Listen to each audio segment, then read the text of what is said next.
as your agent, I would always advise you to not doing the square peg jobs, because the theory is if your heart is in it and you love it, it's going to be good. I mean, it's going to be successful because you have passion for it. So I would never advise anybody to stay as a round peg. No, that would not be okay. But it might mean that, yeah, maybe you continue to do your day job as a square peg, and then at night you do your round peg stuff, and then we can switch and see if it works.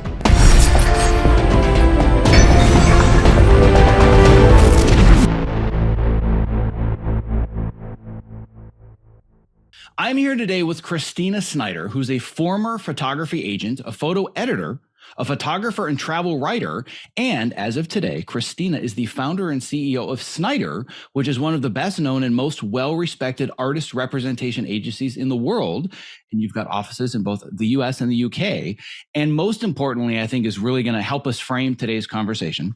According to your LinkedIn profile, you consider yourself a creative entrepreneur with artistic tendencies and a clear point of view on creative growth. I can't imagine a better way to frame today's conversation, and how excited I am to chat with you. Kristina, thank you so much for prioritizing the time to be here. Oh, thank you, Zack. I'm so happy to be here and so happy to talk to you. It's going to be great. Yeah, I'm excited about it because there's so many similarities when it comes to the way that creatives and entrepreneurs see the world, but you're very much in a different industry per se than a lot of the people that might be in my industry that are more entertainment industry and Hollywood centric. But I love blending all these different disciplines and viewpoints because I think it just makes us more holistic creatives and more grounded, all of which we're going to get into further. But where I actually want to start is that you may not realize this, but you and I have something very much in common, which is that we both grew up in the absolute middle of nowhere in little tiny communities of hundreds, not even thousands of people, opposite ends of the earth. But I'm guessing you can relate to my struggle of growing up very creative, very intellectual in a community that did not inspire or even encourage either of them. So I want to talk a little bit more about your origin story and how you came to be the leader and founder of this agency.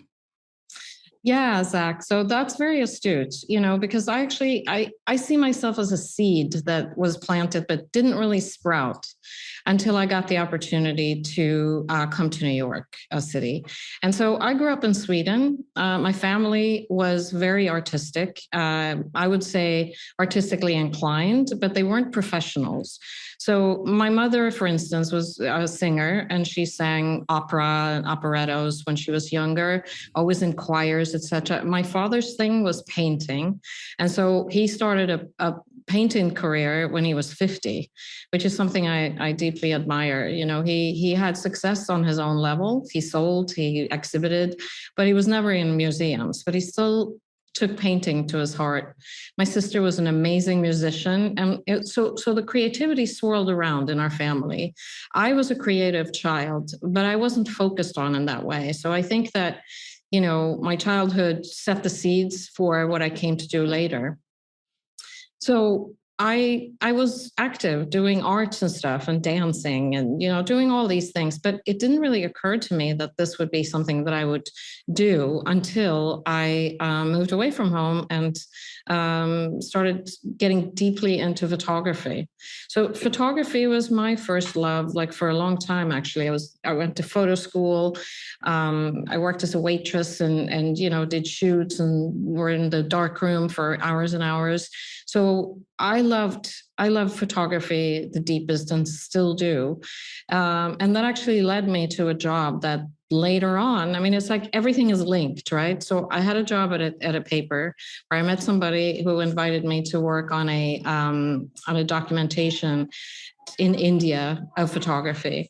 So that in turn led to me meeting somebody who then took me to New York City. And all of a sudden I was in this fertile ground of creativity. That meant actually in the East Village of New York City.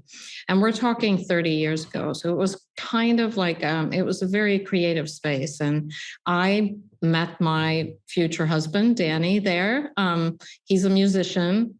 And from being, in a smaller town like Stockholm, it's really a small little, fish pond in this enormous, creative, vibrant place in the East Village, which is, I'm sure at the time, that's where it was happening. That was all about creativity. And so all of our friends, they were in kooky bands. They, did photography.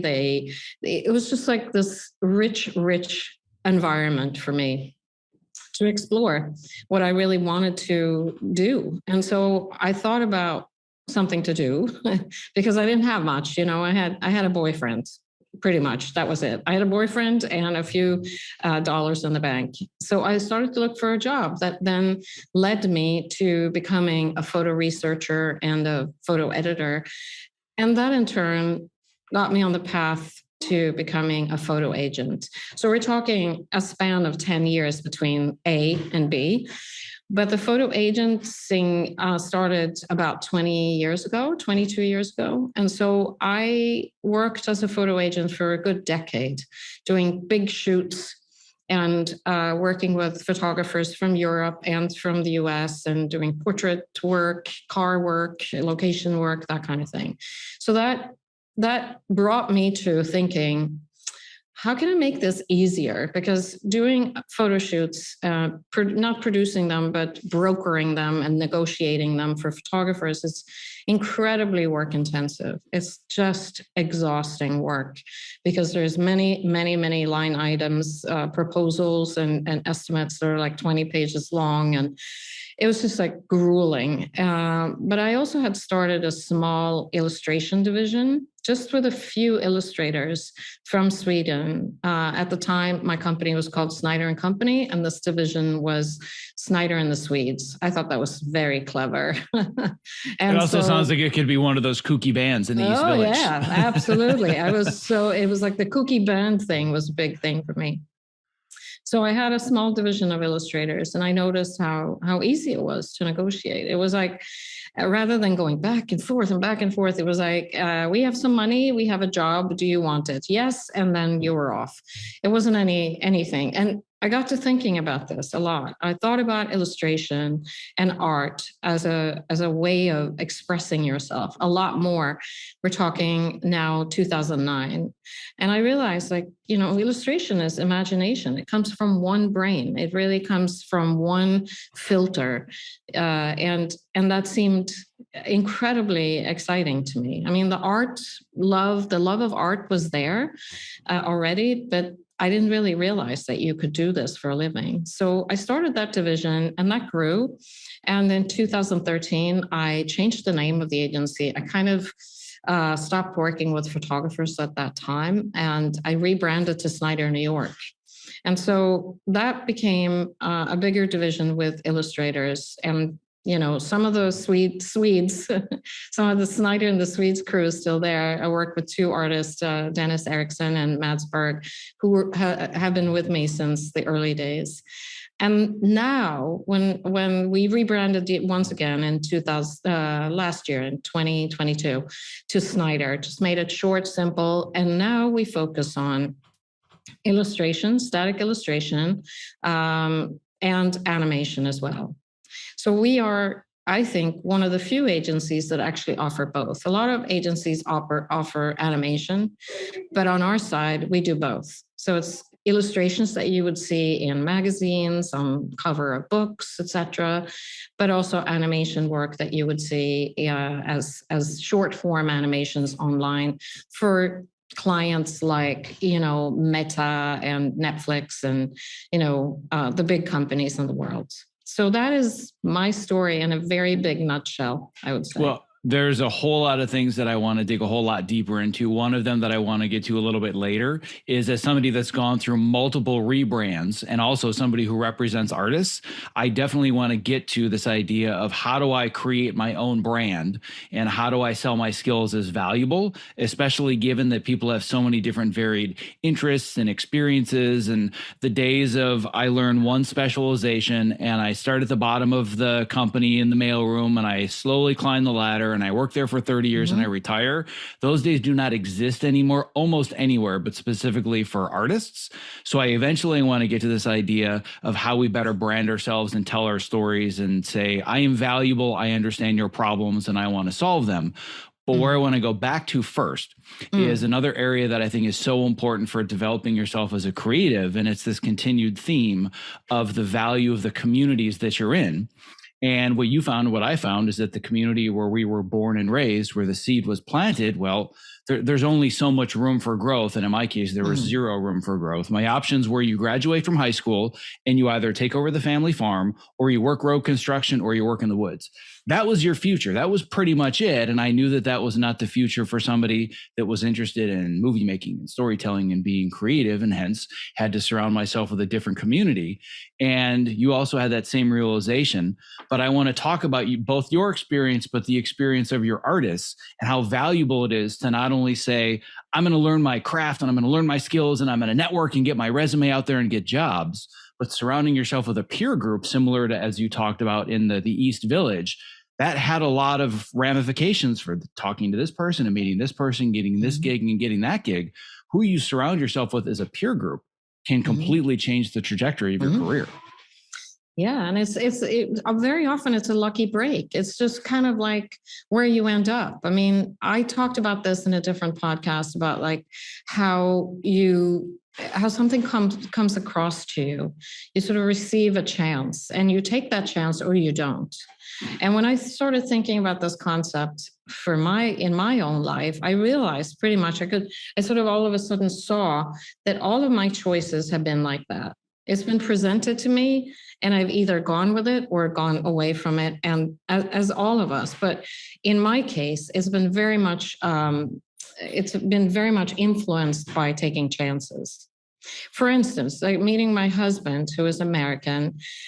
I was in New York for 3 days and I walked into a bar listening to some music, drinking, some drinks. And I turned around and there was a guy and I started talking to him. So it was just a feeling like, this is something real. I have to go towards this. And I think that it's profoundly has affected my life profoundly. I ended up here. I am doing what I'm doing. I have a relationship. We're still married. I mean, it was incredible just based on that turn and decision to start talking to that person. So when I look at, I can sort of rack up my experiences and say, yeah, that was like that. And this was like that. Pretty much everything I've done, including starting this agency, has been because I felt something and it was right and I went towards it. Do you relate to that? Not only do I relate to it, it's completely deviating from everything I have in my notes, but I'm fascinated by this and I want to go deeper.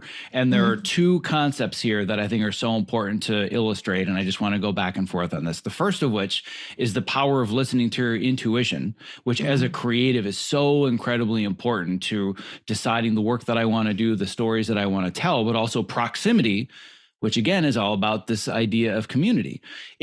I think that it would be very easy. And let's say that this were either, you met your soulmate and you got married, or you started talking to somebody and they had a photography gig that led to this job, that led to that job. Many people say, oh, that's nice. You got lucky. That's never going to happen to me. But in my mind, that's very much a fixed mindset.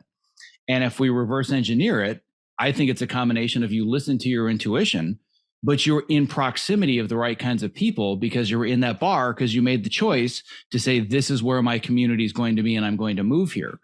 So how do you feel about those two things as versus, oh, I guess you just got lucky and just happened to be the right person sitting next to you at that moment? Well, see, that's the thing that I've realized. I realized this maybe, I could say maybe only a few years ago, that seemingly random act was not random. That was a deliberate choice, and it was exactly based on intuition. And I also think that giving yourself credit for having intuition is something that has come to me of late. I didn't really think that was valuable. I didn't think that it had anything to do with building my company or my life. I thought it was just like, well, I just did it. I never saw the connection between the act itself and what I felt. And that I think is very important. It's very important to understand how your intuition, which is, when you think of it, it's your body. It's your body telling you, gut feeling, etc. Your body is an instrument that can be fine-tuned to receive those messages. So I don't think it's, well, it's interesting. I have thought that it was luck. I thought I've been so lucky in my life, but now I'm starting to see that I, as a person, as a physical body, and my mind had a lot to do with it. So it's, yeah. And I agree with all of that. And just to unpack it even a little bit further, what I'm not saying is that this situation was 100% in your control. Yeah. But at the same time, it wasn't 100% out of your control, i.e. you got lucky.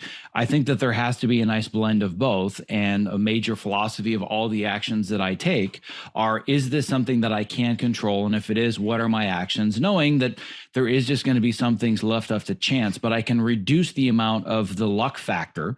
And for you, it was, you had that intuition, you knew what you wanted, even though you didn't know that you knew yet.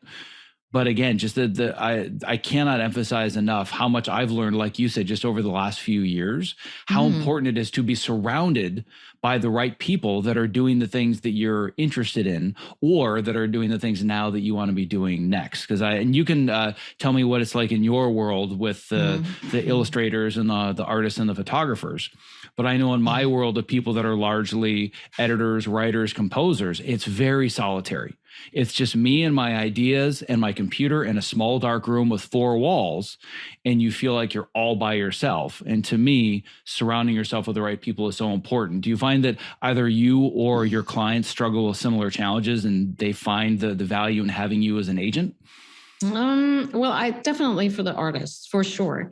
Being an artist is a lonely pursuit. It is, as you said, you're alone with your pens and brushes or whatever, your computer in certain cases, in a room. And that is a lonely pursuit. But then you draw from the outside world. You have to. I mean, otherwise you would produce nothing. So even though you're lonely, I don't believe that people or artists are really that lonely. I believe in a higher, not a higher power. That sounds very weird in a way, but I do believe that we're connected to something that feeds us with creativity. And that power, or well, some people call it the source energy, that is something that you always carry with you. So you're not really alone, really, when you do art. But for my artists, I have sensed that it's a very lonely thing. And it's always about, ultimately, do people like what I do?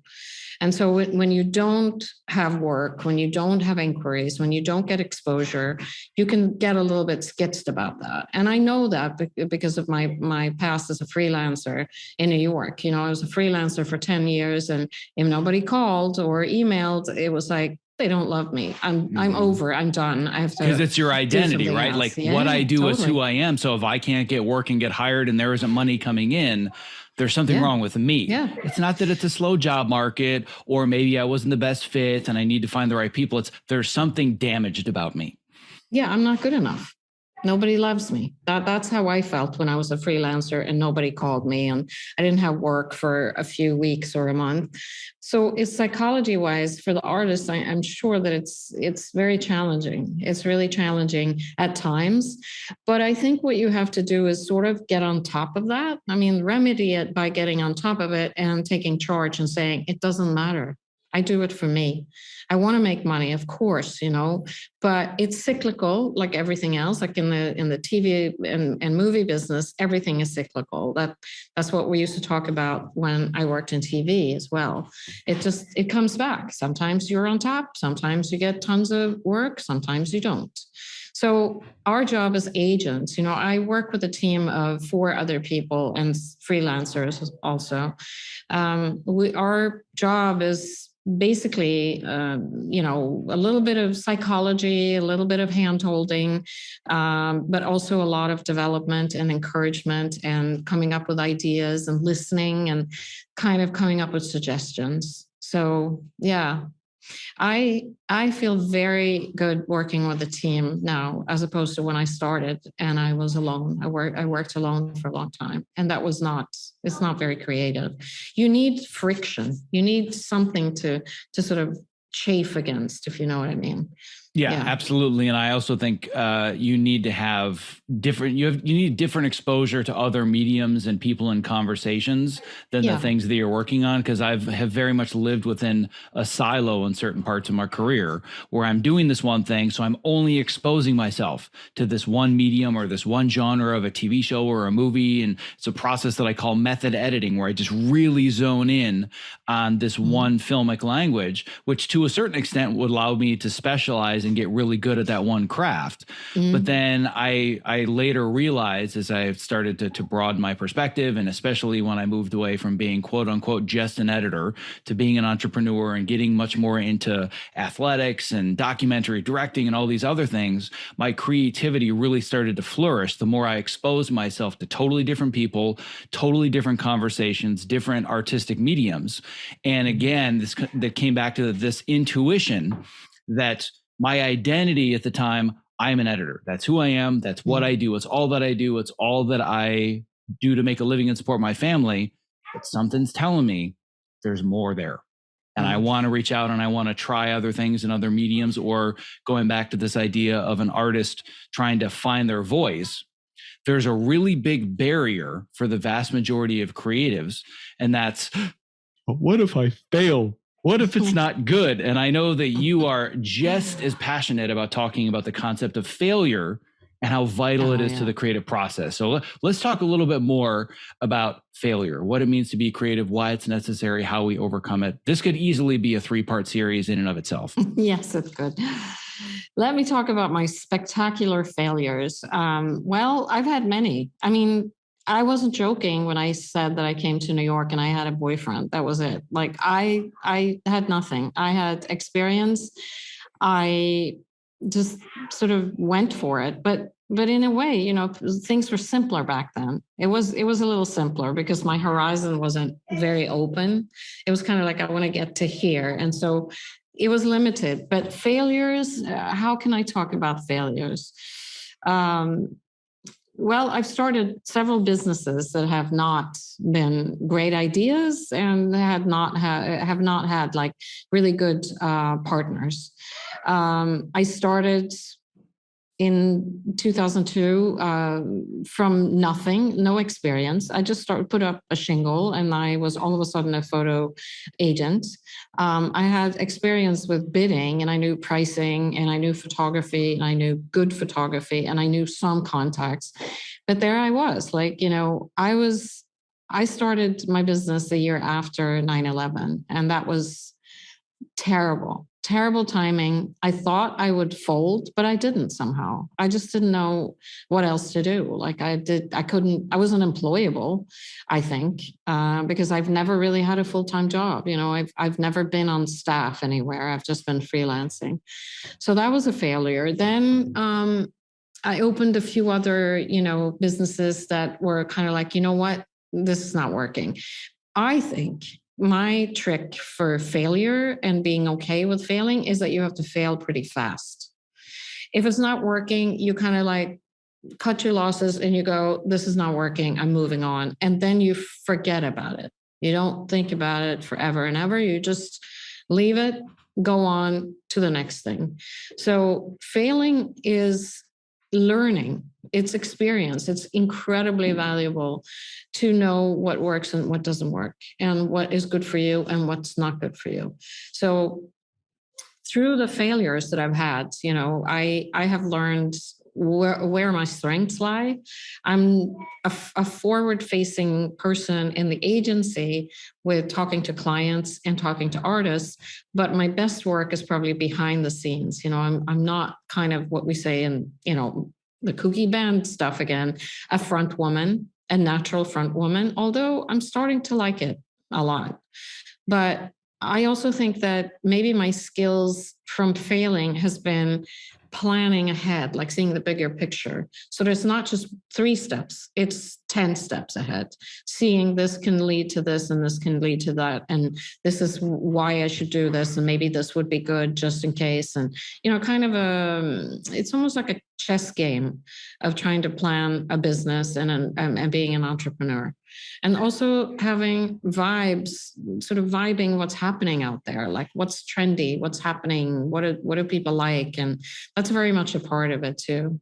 But man, I mean, I could go on and on about failures, but that would be kind of boring, I think. Well, I don't know if it would be boring, because I think it's really valuable. And the first thing that I find hilarious is that you say, I don't see myself so much as a front woman, knowing that the name of your company is Snyder. So I find that hilarious. But I want to dig even deeper into quote unquote failure, because as you were going through and telling the story, you were continually saying, well, this was a failure and here's where I failed. But then as we went along, you started to reframe it.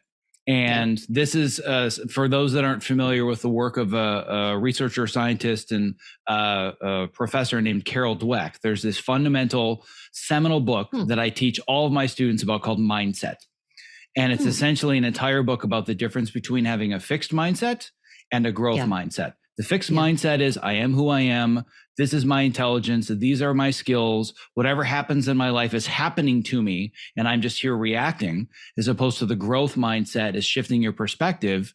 And like you said, when it's failure, well, that was just a learning experience. That was feedback. That was data. And I've been saying for years to people that the only real difference between you and I is not my level of innate skill or talent. It's my willingness to fail so much faster than you are. I will just dive in and fail relentlessly, knowing that that's going to help me iterate and learn and grow faster. And where I didn't even realize until fairly recently where that came. It was a memory I hadn't had for years until you were talking.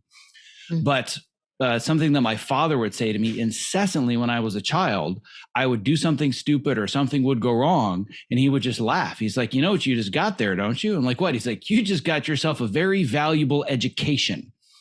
So it was really framed as whatever stupid thing I did or whatever happened to me, I can either say that happened and I failed, or I'm going to learn from it and I'm going to iterate. But when it comes to speed, boy, are you and I on the same page, because I've developed this skill of embracing how quickly can I fail. Yeah, bouncing back. I bounce back really fast. I mean, I've had some experiences where, 9/11 was a terrible blow. So was 2008, many other things. But I think I've actually developed a skill to sort of bounce back so fast in my head that I'm almost like, I'm almost there the minute it happens. I had an experience like that, actually, when somebody was giving me some bad news about a venture that didn't work. And simultaneously in my brain, I rerouted everything and thought, okay, well, then I'm going to do this. And by the time I left that office, which was like 5 minutes later, I had a whole plan for how I would move ahead. And I realized this just not very long ago. That was like a bing, bing. Yeah. Do you think that this is something that it just is who you are and it's an innate talent? Or is it the kind of thing where you say, well, I bounce back quickly? Let's say that you have a client that's struggling with bouncing back. How would you advise them if they're like, Kristina, you always seem to bounce off a failure and it doesn't bother you. And you're just in your head at that moment, you figure out the strategy. I'm really struggling with failure. How can I bounce back quicker? How would you advise your client in that situation? I don't know if a client would ask me that. Maybe an artist would ask me. Or an artist, sure. Yeah, same thing. I would just say, well, I actually spoke to an artist recently where I advised that person to look at what you have instead of trying to go somewhere where you're not really strong. So I would say the advice would probably be cut your losses and try to neutralize and see what you really have, because you might have a beautiful thing over here that is very valuable and something to build on, whereas you're trying to be over here and that's not working. You're bouncing against something. It's not really moving. So why not just like put it down and see what you can do over here? That's exactly what happened in my head that time, actually, that I was referring to. It was like, okay, this goes down and I'm looking at this now. Does that make sense? Not only does it make sense, but I'm very excited for having this conversation, because without you knowing it, you've basically dipped into the reservoirs of the foundational mindsets that I teach my students. And one of the most foundational mindsets is that you need to play a game of chess instead of a game of checkers, which you're talking about already, is strategizing thing in these larger moves. And one of my clients that I'm working with right now is a couple of levels below, like a chess grandmaster. Like he's played chess for decades, and he's actually teaching me, first of all, the basics of chess, because ironically, the actual game I'm not very good at. The mindset and strategy I'm good at. But one of the things that he explained to me is that when you get to this master or grandmaster level, one of the biggest reasons that people lose a game is because they started with a plan. And then when the game shifts, instead of just looking at the board as it is, they're thinking, no, but this was the plan and this was how I was going to win. Yeah. And those that win the most, they see a brand new game after every single move. Like, all right, this is now the game that I'm playing. Move, move, move. This is now the game that I'm playing. And they just release all those preconceived notions of where they should be. That's really interesting. You know, I had the privilege of being at a hockey game recently with a young man who plays hockey and is amazing. We went as a family with some friends, and he was looking at the ice, the hockey game, like that. He was just looking at it as a chess, and he happens to be very good at chess too. So I understand it takes a certain brain to, I think, to sort of understand that, but it can definitely be taught, I think. Mm-hmm. Right. All right. So let's go even a little bit deeper into this concept of failure and how it connects to this next idea that I know is important to you, is how you can take specific opportunities and parlay them into other opportunities. Because I really believe that nowadays, within this knowledge economy and creator economy, our careers are not going to be classical music anymore. It's not theme and variation. Here's the structure. I know it's going to happen in 4 movements. We're playing jazz, and we are constantly having to change. And I know that for you, this idea of being able to parlay is really, really important. So either give me a specific example of yourself or an artist, for example, where we can develop the skill not only of being okay with failure, but parlaying one opportunity into a multitude of other opportunities. Yeah, I love that word parlay. And I think about it all the time. I have in the past thought about it with my own career, because I started at a low level, working somewhere where I got a chance to parlay my experience into the next. And it's just continued. I've just parlayed all my life. And it's actually, the meaning behind parlay is betting. It's a betting term, which means like you take your winnings and a bet, and you bet that again. So it comes from that. With my own life, I would say that it's hard to discern because I'm so enmeshed in it. Like an example would be my first job in New York City. I worked at an international photo agency as a photo researcher. And I had a very good relationship with a guy that used to call for images from Time magazine. And one day he just asked me out of the blue, and I was kind of tired of working at this agency. I said, would you ever consider working as a researcher at Time magazine?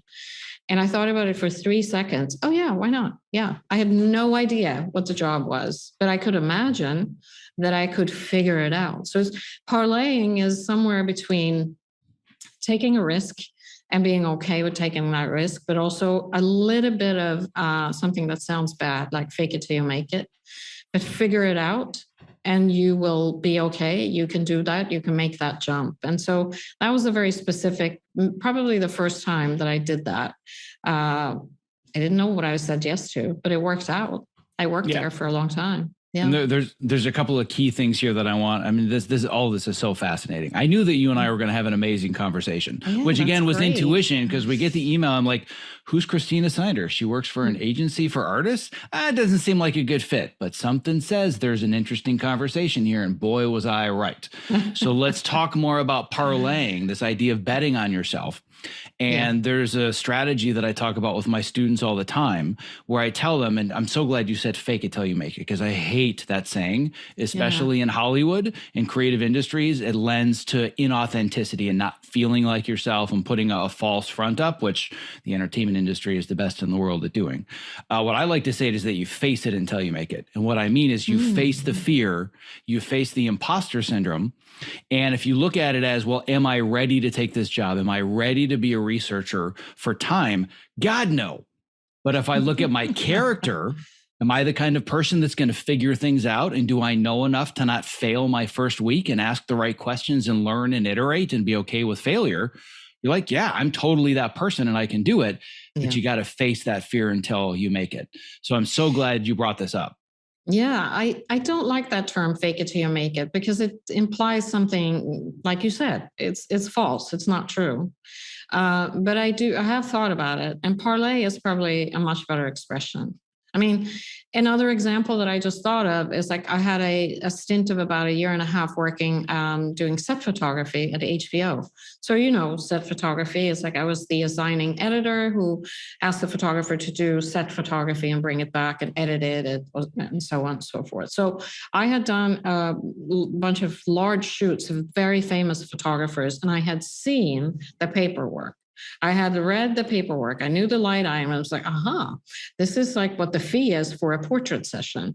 This is what they charge. And so I memorized that. And as I said, hung out my shingle as an agent saying, I can do this. I can make it up.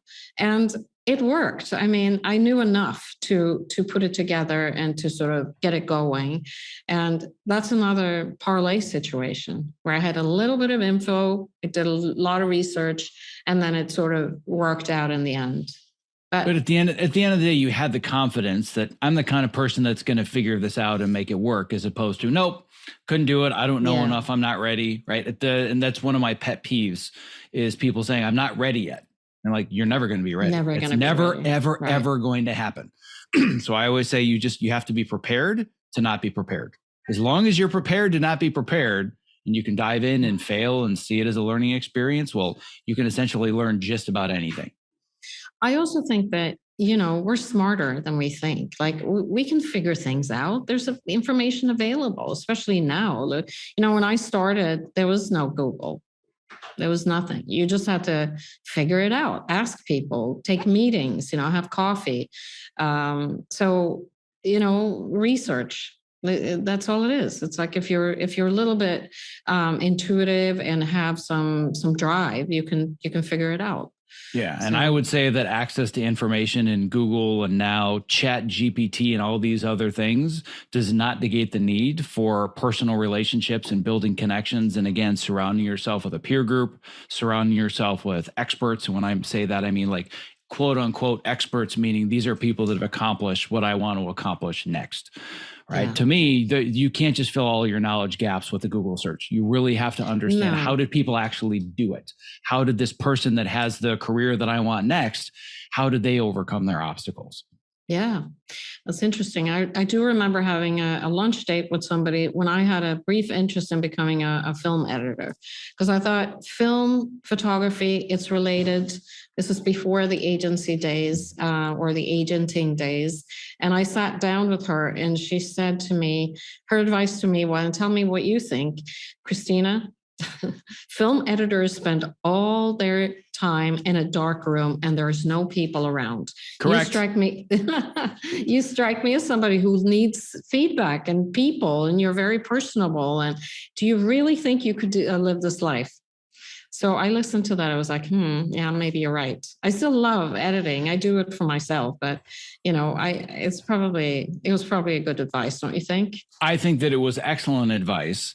And I think that what it was tapping into, which is another area that I work on with my students all the time, is that it's not just about what is the craft. I really like using cameras, or I really like brushes. It's what does the lifestyle look like, and is it in alignment with your lifestyle needs? And I'm as introverted as they come.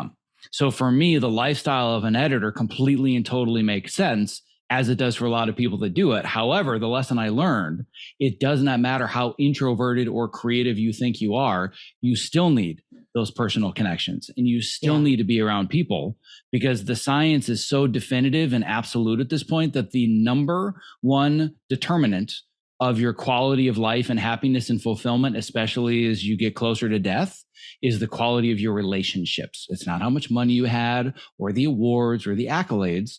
It's the people you surround yourself with. So given that you decided to start an agency and be surrounded by people all day long, I don't think you would have loved the life of a film editor. No, No. So good No, I'm pretty intuition. sure. Listening, that's also very Yeah. important. You gotta So listen. important. So where I'd like to transition to next, and I think that your industry is maybe slightly different than the way that it works in entertainment, but I still think it's a valuable conversation, is understanding how an agency works, specifically how it serves artists and seeing the business from your perspective. And even though I'm not an agent in Hollywood, I've had an agent for years, I've talked to many of them. And essentially the agent is there to help facilitate connections, get you an interview, and then negotiate your rate and protect you.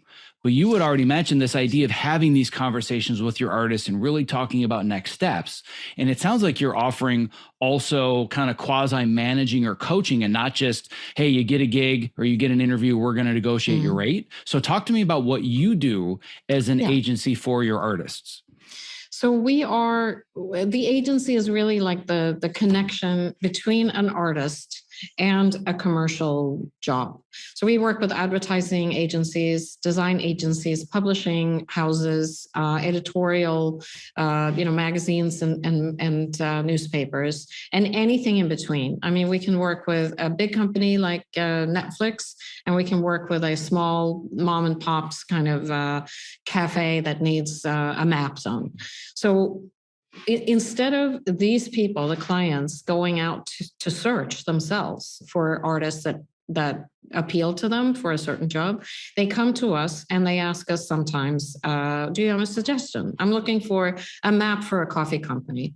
And we as agents will then make suggestions and see if we can sort of match the style to the right job. Sometimes it's a matter of matching a category, like do they want 2D? Do they want CG? Do they want more a portrait? Or so it's sort of a filtering process that happens when we talk to clients. So it's a bit of a clearinghouse because we have about 60 artists, a little bit less actually. And so one of our jobs is to facilitate and be professional in the way that we help our clients to actually get what they want and look really good and make it easy for them. So when a job comes in, and it can actually be for a specific artist, like we saw so-and-so on your website, and we think that this would be great for our sausage brand or whatever. Advertising is widespread. It can be anything. It can be like a pharma client or anything. And we know what that is. You see ads all the time in print, on billboards, etc. So a request comes in and we work actively to find the right artist. We listen to the client. We ask what scope is, what the budget is, what the timeline is, what are the expectations of delivery, and what are they looking for. So we listen to that. We take in the brief, and then we talk to our artists and we pitch a few, or if they have somebody in mind that they like, we work out the schedule. We have a job. It came in. It's this budget. And they want 4 pieces and you have 4 weeks to do it. Are you interested? And that's when the really interesting job happens for us as agents, because it's not just like, do you want this or not? If you do, here it is. It's more of a dialogue of like, we think that this would be a great opportunity for you because of A, B, and C. It can be parlayed into something bigger. If it's a small job with a little budget, it can be actually a really good thing because if you produce it, we have something to show to this bigger client. And so you can get a bigger job with more money, et cetera, and more cachet. So it's very much a sort of, again, the music reference. I liken it to being on a board, when you're mixing in a studio. It's kind of like fee, high, low visibility, or high visibility, low fee. And then there's some other levers as well that happens. But it's always like keeping in mind what is best in the long run for the artist and for the agency as a result. How can we build this artist presence and develop the skills further and further and elevate that person's brand? So sometimes we work with artists that are just pretty much like right out of school. That's happened a few times. that have such great talent. They're so distinct. They're so amazing that we want to capture them and help them and sort of protect them, pave the way for them, hold their hand, and make sure that they don't get taken advantage of, essentially. Sometimes we sign artists that are very skilled, that have been working for a long time, gone to the best schools, and already have fantastic clients. In that case, it's still the same method to elevate them, to elevate their brand so that they can be more and more visible and do better and better jobs. So it's very much about development. I think our agency is unique in that way because some agencies just want to book. They want to book, they want to make money. We are interested in relationships and thinking about the long game, and that's something that I can't tell you how it became like that. It just, my theory is that it reflects who the people are that work in the business. Well, I would say that where it starts is the name of the company and how in alignment that is with you and your intuition. So I'm not nearly as surprised about the evolution of your agency and developing people and bringing all these different pieces together, because that actually is one of the things that I found unique that I wanted to dig into deeper, is that in general, an agency's job is to say, this person's looking for this specific square peg to fit in a square hole, and it's our job to negotiate the maximum rate, because our business model is we get 10% of their revenue, right? Yeah. So without going too deep into the weeds, if we strip all the development and all of the relationships out of it, is your core business model the same, where Netflix comes to you, you get an artist, Netflix plays the artist and you get 10%? Or is there something else driving your revenue model? Because the revenue model is then what drives your intentions for how you want to help certain parties. No, the revenue model is exactly that. It's a commission-based, income for us. So we get a commission on every job that comes through. Sometimes there are no fees. Some of our artists do jobs for not pro bono exactly, but for very low fees. And in those cases, we don't take a commission. But that is the revenue stream. That's the only revenue stream that we have. I think pretty much every agent in this business, in illustration and photography, works the same way. And it's very, very similar to any of the major agencies in Hollywood as well. But the unique part of this that really kind of threw me off is, wait, you're actually developing your artists and you care about the direction of their career and you want them to go like that. That to me is more uncommon. Yeah. Given that the basic revenue stream of just about any agency is we're going to get X% of commission of our artists, it's very uncommon to actually be interested in developing your talent.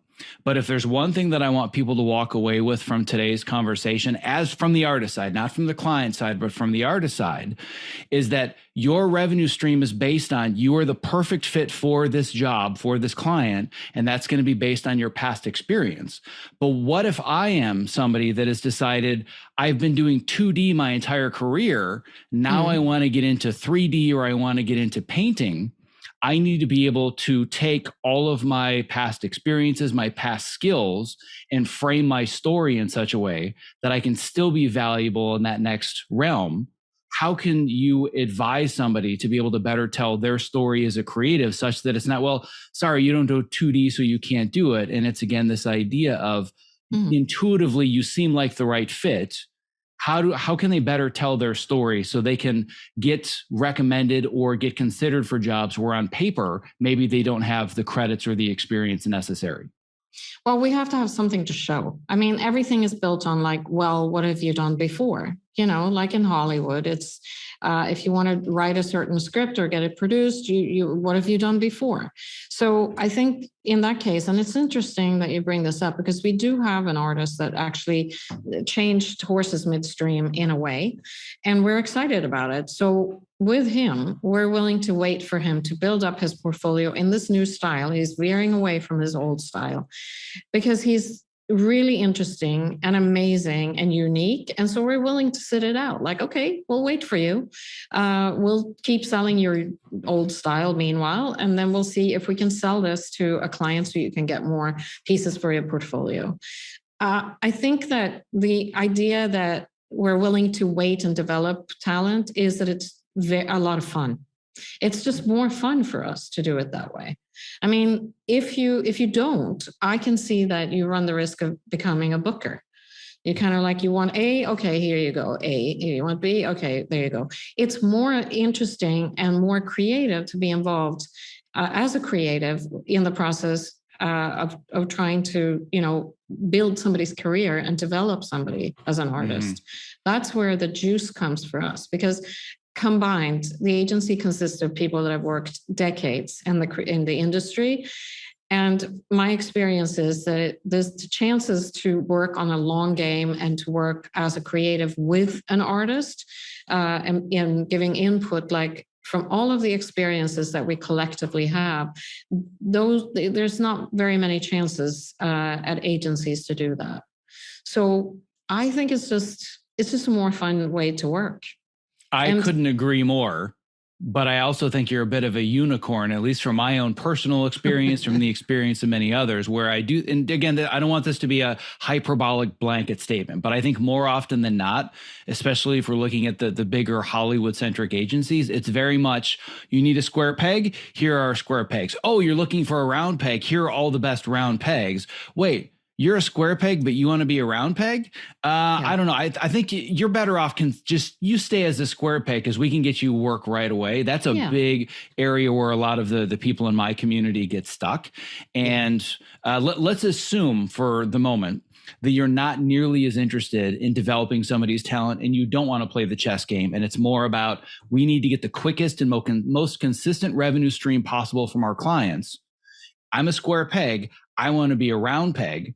You said you have to have something to show. What other advice would you give to me if I know for a fact I'm done being a square peg and I want to be a round peg? How can I make that happen? I would say just do it. I mean, I don't know what else to say. It's just, if you feel that strongly about it, if you really want to be a film editor and before that you were an actor, you should just dive in, make it happen. That's the best advice I can come up with. I have done it. I wanted to be an agent. I had no experience, and I was a square hole in a square, I was that, but I just made it happen by breaking and just like committing completely to a new career. So yeah. That's not a very good answer. I don't know. I think that's actually a really good answer. But it scares people because it means, I just actually need to go out and do the work. And it's not, that secret sauce that I never heard of.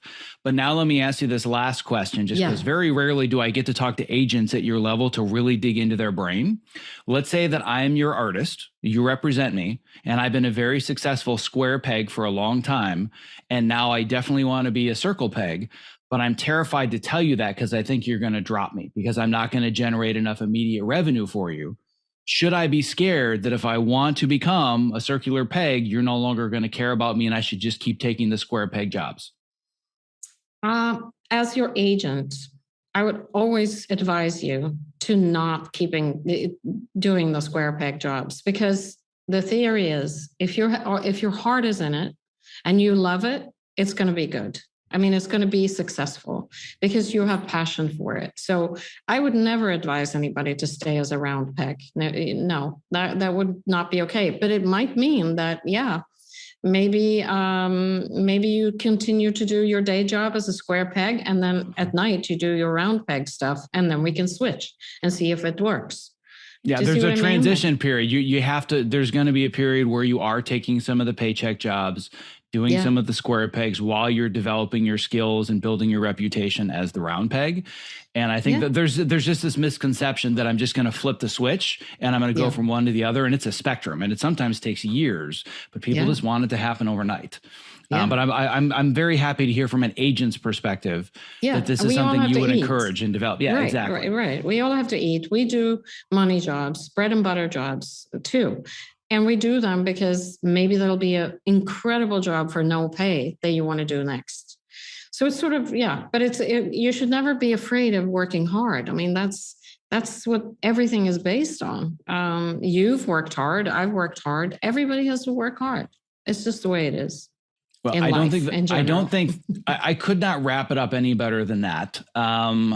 Unfortunately, our time has run out, and I could easily do this for double or more the amount of time that we have. But I want to be very. This is amazing. I didn't believe you before, but like an hour flew by. I told you it was just going to disappear. So we might have to reschedule a part 2 to this. But in the meantime.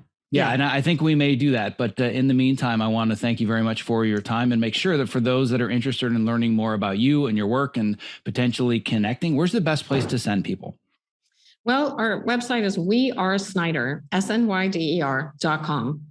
My Instagram is AKA_Kristina Snyder, and Kristina is spelled with a K. And just check it out there. I'm on LinkedIn as well, but our homepage, our website is the best way to check out the artists, and all my contact info is there as well. So come on over.